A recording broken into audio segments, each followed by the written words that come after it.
So Brea, the thing about reporting evaluation results is sometimes they're not good.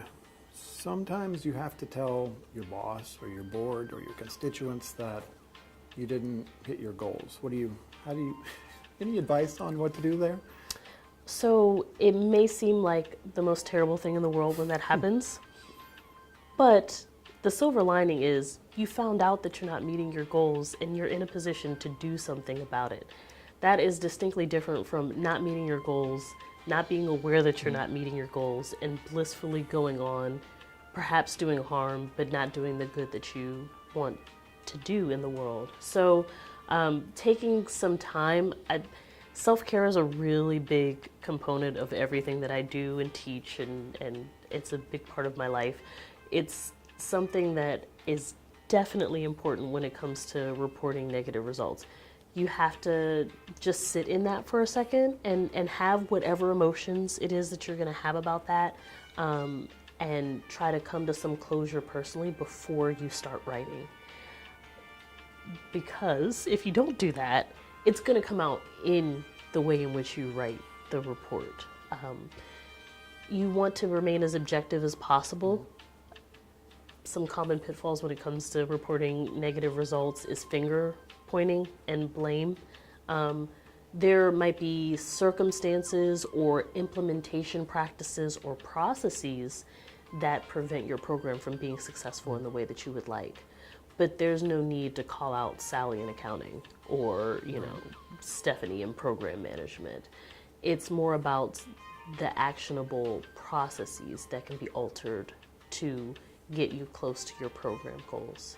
You have to be honest and you have to own whatever it is that is not working about the program, because you have to keep in mind the overall goal of evaluation is to provide you with data to make data-informed decisions about your program moving forward. So if you're not upfront about the things that aren't working, they can't be changed and or fixed.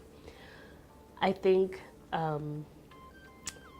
my grandmother always used to say, you put sugar in spaghetti sauce to cut the acidity. So whenever you have to report negative results, don't just leave it to the written report. Here's bad news, have a good day, right? You want to supplement it with a personal presentation, some storytelling. You definitely want to highlight the aspects of your program that are working in that face-to-face conversation. And you're probably better served to make sure whenever you're communicating these results that there is some dialogue. You don't want to just report the negative results and then shut down the conversation. There's going to be questions, and there might be some feelings that you'll have to navigate depending on who you're speaking to.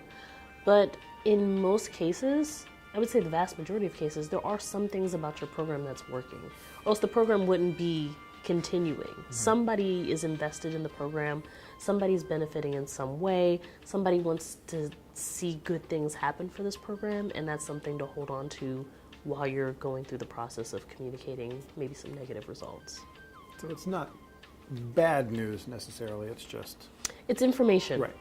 And that's a mantra that you can say as you're typing it. This is information for me to make a better decision the next time around. And sometimes negative reports are necessary. What if you have a program that really needs to change and everybody is reluctant to change it?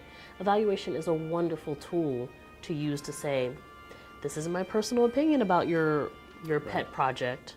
This is my personal opinion about this program that you're the founder of. This is information. Right. This is data. In many ways, it's setting up kind of a neutral space to have that conversation that would have been contentious before. Right. And wanting to remove as much contention as possible is why you have to own your feelings and have them out before you're writing. Or write them out in a draft and edit. Yeah, it's good news, or good advice in general. Yes.